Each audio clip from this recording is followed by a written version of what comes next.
Imagine you're standing at the altar, you exchange your vows, you exchange your rings, you say till death do I part, and you get married.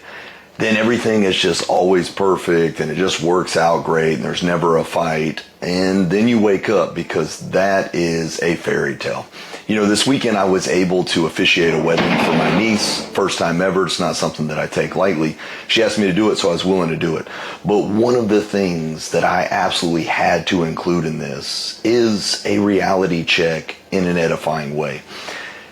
I hear couples say a lot, I feel like all we ever do is fight. And two things. One, if all you ever do is fight, that at least means you're around each other. So hats off, proximity is power.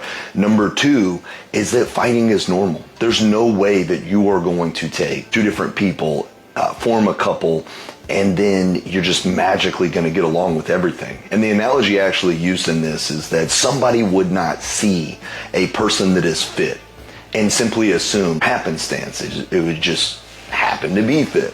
The reality is when somebody sees somebody that's fit, maybe not a 15-year-old, but somebody sees somebody like my age, 40 years old, and they're fit, you know that there was discipline involved. You know that there was sacrifice involved. And love is a gift that is tied to the sacrifices I'm willing to make in order to provide it. And in exchange, when it is received, that is a sacrificial action that somebody is deciding to do.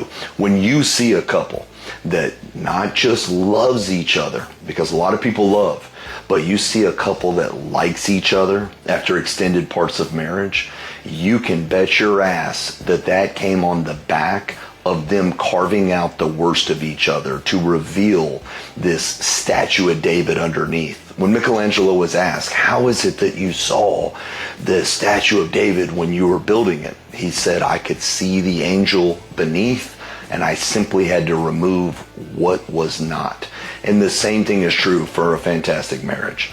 So you are supposed to have conflict. That is the carving away of the marble that reveals the statue of like and love in your marriage underneath. How is it that you're supposed to fight? Well, it's supposed to be edifying. You're supposed to grow. You're supposed to learn in expectations. So often we don't know how to go about that. And so we do a lot of this in the Uncommon Tribe, but here's some value I hope to add, which is this. Start with the agenda of understanding the other person. If you just want to talk about what it is that you have going on, it's going to be difficult to learn where the conflict started on their side. Talk to you soon.